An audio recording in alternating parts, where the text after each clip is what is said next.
Bonjour à tous, on se retrouve aujourd'hui pour la critique de l'épisode 6 de la saison 8 de The Walking Dead. Franchement très bon épisode, on sent que la mid-saison arrive parce que franchement cet épisode, en fait on sent les préparatifs pour les deux prochains épisodes et surtout pour l'épisode 8 avant la mid-saison, enfin l'épisode 8 de la mid-saison.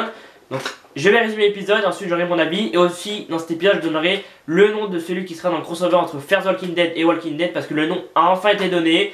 Et j'en parlerai juste après le résumé et mon avis. Alors qu'est-ce qui se passe dans l'épisode 6 de la saison 8 de The Walking Dead? Donc en fait le début de l'épisode nous montre que chaque leader reçoit un mot des autres groupes pour informer un peu de l'avancement du plan. Eric donc essaye d'encourager tout le monde pour dire allez on va gagner et tout. Mais c'est pas positif sur tous les tableaux parce que comme vous le savez voilà Ezekiel a perdu Shiva et son armée. Et du coup justement on va au royaume et donc Carol rentre dans le théâtre où Ezekiel il est en fait par terre, il tient la laisse de la chaîne où était attaché Shiva à chaque fois qu'il était sur son trône on peut dire. Et là Carol lui dit même si voilà tu dis que tu n'es plus un roi, essaye de jouer un rôle. Moi je joue un rôle depuis pas mal de temps et voilà j'ai fini par m'y habituer. Et Ezekiel dit non je n'ai pas le courage donc Ezekiel, est-ce qu'il sera au rendez-vous? Parce qu'en fait, Rick a donné rendez-vous à tout le monde dans 2 jours au sanctuaire. Mais est-ce que Ezekiel sera là? Donc, je pense qu'il sera quand même là, mais il jouera un rôle, mais il sera quand même affaibli parce que c'est vrai qu'il a perdu son armée, il a perdu Shiva et ça lui met un gros coup au moral, comme j'avais dit dans la critique de l'épisode 4. Donc, il faudra voir ça dans les 2 prochains épisodes et surtout dans l'épisode de mid-saison qui, je pense, va être juste ouf parce que quand on voit les préparatifs là, ça annonce du lourd. À la colline, le débat entre sauver des innocents ou tuer peut-être des potentiels assassins continue entre Maggie et Jésus. Voilà, donc d'un côté il y a Maggie qui veut les tuer et Jésus qui dit non, il ne faut pas les tuer. Donc Grégory parle à Maggie, essaye de convaincre et tout ce qu'il faut faire. Et puis Maggie décide de créer un enclos, enfin une sorte de voilà, un enclos clairement oui, où elle met voilà les prisonniers que Jésus a ramenés. Donc là il y a Grégory Maggie décide de mettre Grégory avec parce que c'est vrai qu'il a trahi il a trahi Maggie, il a trahi tout le monde quoi avec qui il était parce qu'il était voir voilà Negan et tout pour essayer de bannir des gens de la colline. Donc du coup voilà il décide de le prendre. Donc là il y en a 2 qui le prennent et voilà il veut pas rentrer et il frappe et du coup il commence à saigner partout sur l'oreille et tout. À un moment donné on le voit assis par terre dans l'herbe et vraiment il a du sang partout sur le côté. Et justement par rapport à ce groupe de saviors, il y en a 2 qui sont pas d'accord. En fait il y a Dylan qui essaye de coopérer avec Maggie, donc essayer de pas se faire tuer, de pas faire tuer tous les saviors. Et de l'autre côté on a Jared, donc Jared on le connaît, c'est lui qui a tué Benjamin dans la saison 7 et du coup Morgan avait été devenu fou clairement. Et voilà du coup depuis il est parti depuis 2 épisodes maintenant. Et d'un côté voilà je viens de le dire, on a Jared qui espère s'emparer de la colline, donc de Hilltop. Mais voilà je sais pas comment il pourrait faire vu que le sanctuaire est déjà envahi par des zombies. Aaron est rendu du coup à la colline et il ramène le bébé voilà, que Rick avait trouvé dans l'épisode 2. Ouais, dans l'épisode 2 quand il y avait dans l'épisode 2 ou 3 qu'il trouvait quand voilà, Morales était retrouvé, enfin il était encore en vie, mais voilà dans l'épisode d'après il se faisait tuer.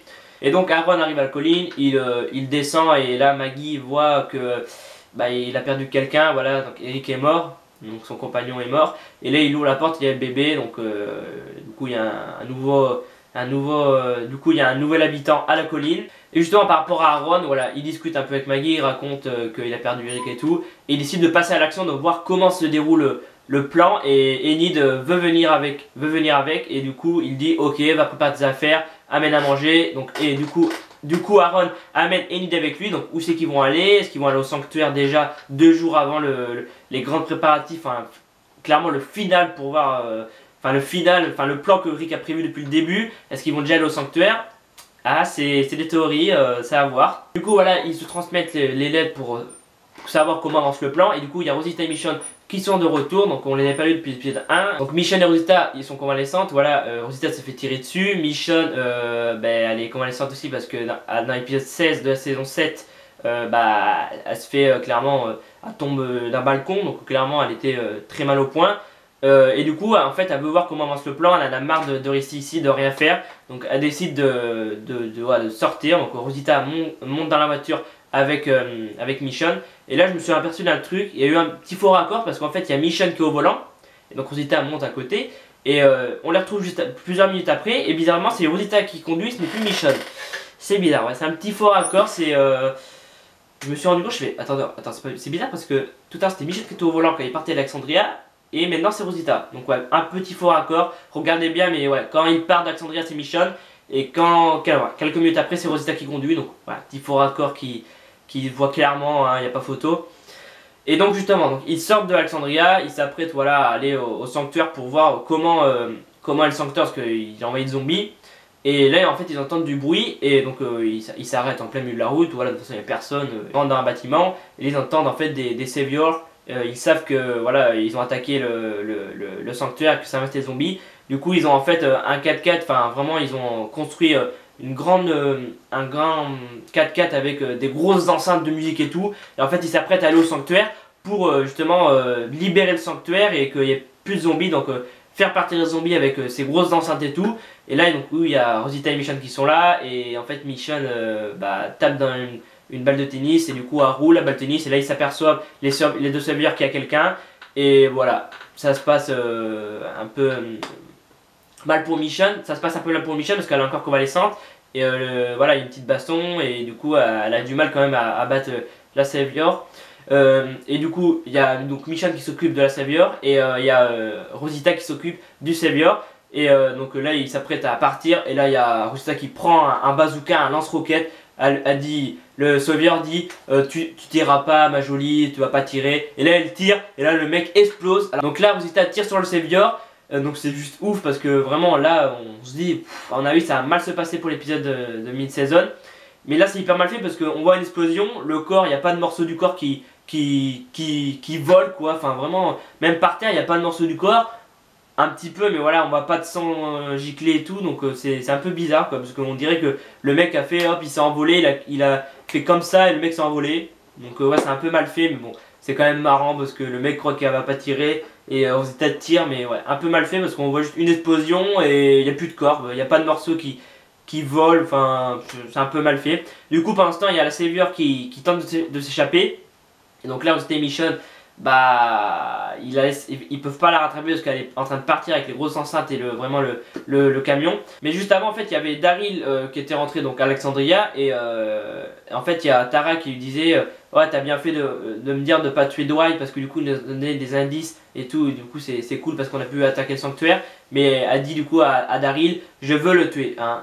Tara dit c'est moi qui dois tuer, je veux le tuer. Et là Daryl dit pourquoi on le ferait pas ensemble. Et donc là le camion commence à s'échapper. Donc là Michonne et Rosita sont un peu dans la mouise parce qu'ils se disent ah mince là si elle arrive à arriver au sanctuaire le sanctuaire il y aura plus de zombies et là donc du coup ça sera un peu mal parti pour nous. Et là il y a Daryl et Tara qui arrivent, qui foncent dedans. Donc là Daryl tue la savior et voilà donc c'est fini, elle n'arrivera pas au sanctuaire, fini. Mais ouais franchement c'est très bon épisode. À ce moment là franchement je me suis dit oh non quand même elle va pas arriver au sanctuaire. Et là il y a Daryl qui fonce dedans, donc là les enceintes tombent par terre, il descend puis il tue la savior, fini. Et là il y a Michonne et Rosita qui disent on veut aller au sanctuaire voir comment c'est. Et justement Daryl et Tara y allaient pour tuer Dwight. Donc ils arrivent ensuite au sanctuaire.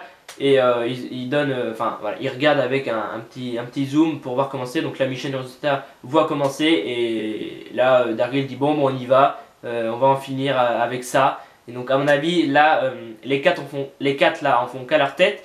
Et justement je pense que le plan de Rick ça va un peu foirer lors du mid-season parce que là Daryl clairement il est vraiment Daryl il veut tuer tout le monde toi. Il a aucune pitié hein, et ça se comprend parce que Negan a tué Glenn, il a tué Abraham. Daryl a été prisonnier pendant plusieurs épisodes dans la saison 7 et pendant plusieurs jours voilà, pour lui.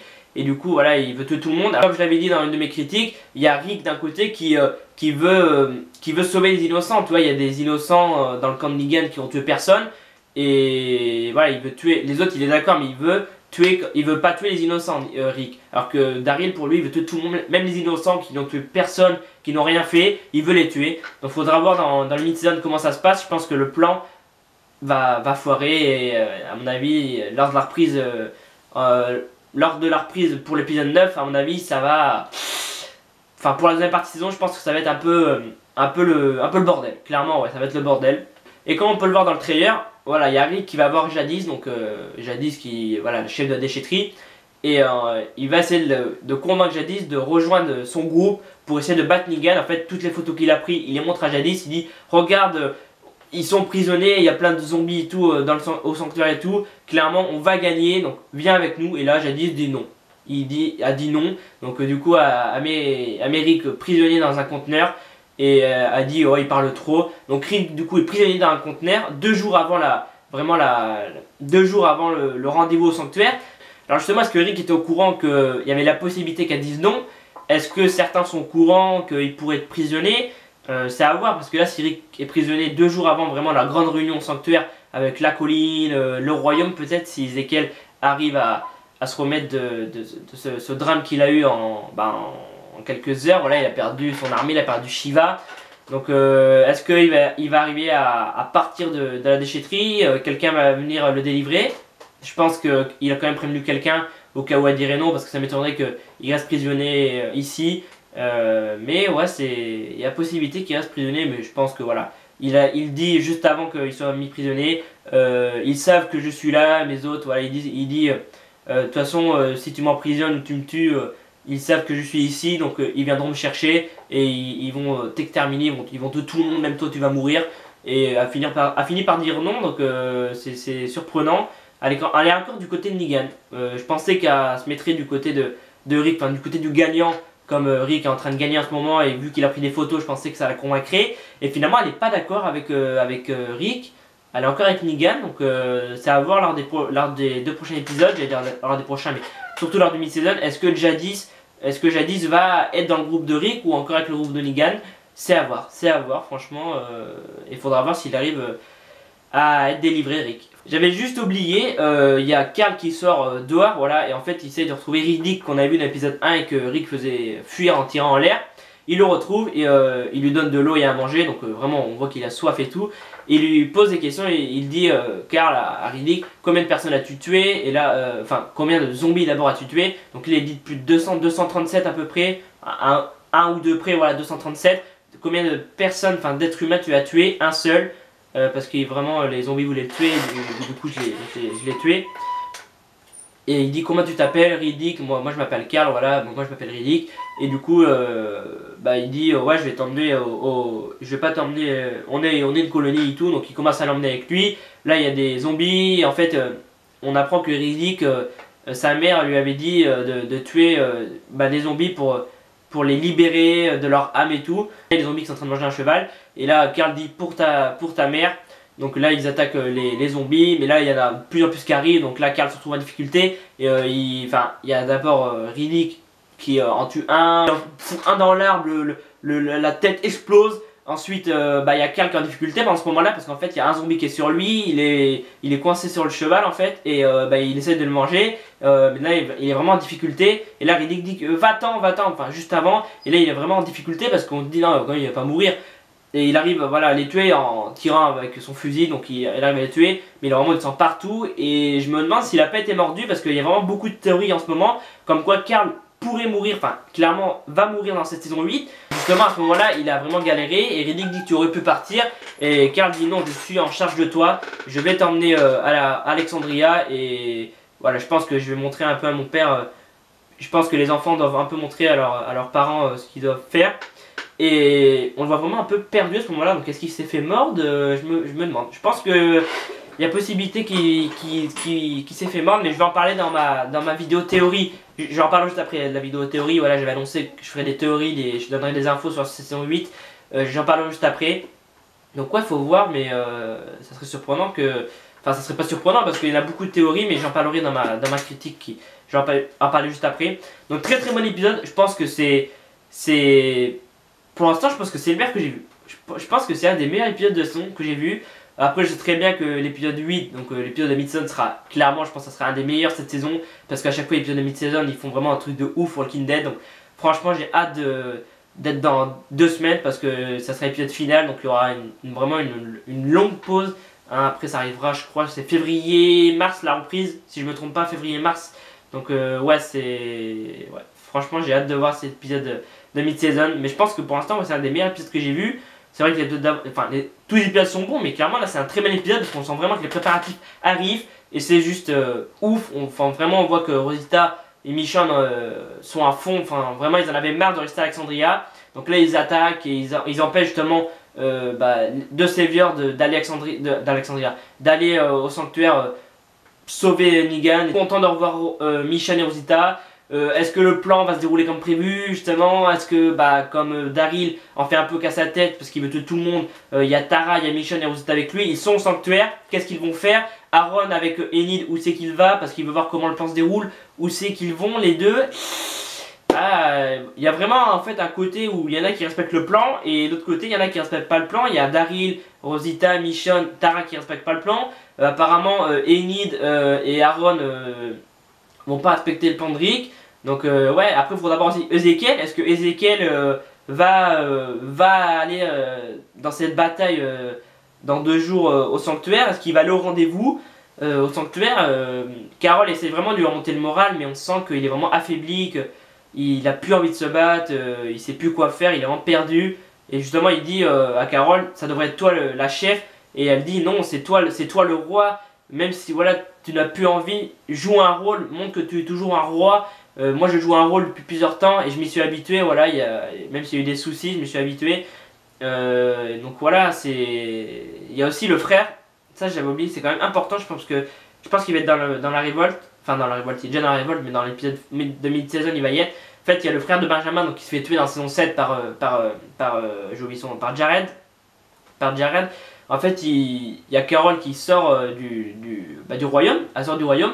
Et en fait, le frère de Benjamin dit je veux venir avec toi. Et là, Carol dit non, tu ne me suis pas, t'as pas intérêt à me suivre. Clairement, elle fait non, tu restes ici. Et en fait, à un moment donné, il se retrouve dans la forêt à battre avec des zombies avec un bâton. Donc les zombies commencent à l'attaquer. Et lui, il tape vraiment pas fort. Là, il y a Carol qui arrive qui tue les deux. Et là, commence à vraiment s'énerver. Elle fait mais qu'est-ce que tu fais là? Je t'avais dit de rester au royaume. Et là, il dit je veux venir avec toi. Je sais très bien que tu vas aller au sanctuaire. Je veux venir avec toi. Je veux tuer les personnes qui ont tué Benjamin. Et donc elle dit ok je t'emmène avec moi mais prends ce fusil, tu sais t'en servir, ouais ok je sais m'en servir, voilà. Donc je pense que ouais il va s'attaquer au sanctuaire. Donc ouais franchement épisode très bon, voilà. Franchement je vous le recommande. Dans cet épisode, enfin on l'apprend pas dans l'épisode mais ils ont enfin dévoilé qui sera dans le crossover entre Fear the Walking Dead et Walking Dead. Donc on croyait que ça allait être d'abord Abraham qui est mort dans la saison 7. On croyait que ça allait être Negan, donc on allait explorer un peu son passé. Et finalement ça sera Morgan. Donc ça sera Morgan qui est parti dans l'épisode 3 parce qu'il se bat avec Jésus. L'épisode 3 ou 4 si je me trompe pas. Enfin c'était l'épisode 3, 4. Voilà il s'en va parce qu'il est complètement perdu et tout. Et j'avais parlé juste avant comme vous avez pu le voir. Donc mercredi il y aura une vidéo Theory Walking Dead qui sortira. Donc entre le crossover Fear the Walking Dead et Walking Dead. Comme Morgan a été annoncé, voilà Morgan sera dans le crossover Fear the Walking Dead et Walking Dead. Donc il sera dans son cadre de Fear the Walking Dead. Parce que le casting a été annoncé et Morgan fait partie du casting, voilà. Et du coup on va explorer un peu le passé de Morgan, même si on l'a fait dans plusieurs épisodes de Walking Dead. On va vraiment voir ce qui s'est passé après et tout. Donc c'est cool, mais voilà on s'attendait que ça soit Negan, qu'on explore un peu son passé. On s'attendait que ce soit Abraham aussi qu'on explore son passé. Mais finalement ce sera Morgan. Donc le tournage va bientôt commencer. Donc je parlerai de tout ça dans ma vidéo théorie qui sortira ce mercredi. Donc j'espère que vous serez au rendez-vous mercredi pour ce premier épisode de Theory Walking Dead. Et je vous donne rendez-vous la semaine prochaine, donc mardi prochain pour l'épisode 7 de la saison 8 de Walking Dead. La critique de l'épisode 7, enfin critique résumée de l'épisode 7 de la saison 8 de Walking Dead. C'est donc la fin de la vidéo. J'espère que cette vidéo t'a plu. Si ça t'a plu, n'hésite pas à mettre un pouce bleu, ça fait toujours plaisir. Tu peux aussi aller me suivre sur les réseaux sociaux. Tout s'affiche à la fin de la vidéo et aussi dans la description. Voilà, si tu veux aller me suivre sur les réseaux sociaux, tout est en description et à la fin de la vidéo. Et tu peux aussi voir ma critique de l'épisode 5 de la saison 8 de Walking Dead qui s'affiche juste ici. Et tu peux aussi t'abonner à ma chaîne YouTube en cliquant sur le logo juste ici. Et moi du coup je vous retrouve mercredi pour le premier épisode de Theory Walking Dead. Et mardi prochain pour la critique de l'épisode 7 de la saison 8 de Walking Dead. C'était Alban F. Salut à tous. On débarque, ouvre le dico. On fait du rap avec n'importe quel mot. Tu prends ta claque en 2 minutes chrono. C'est qui? Squeezie, Oli, Big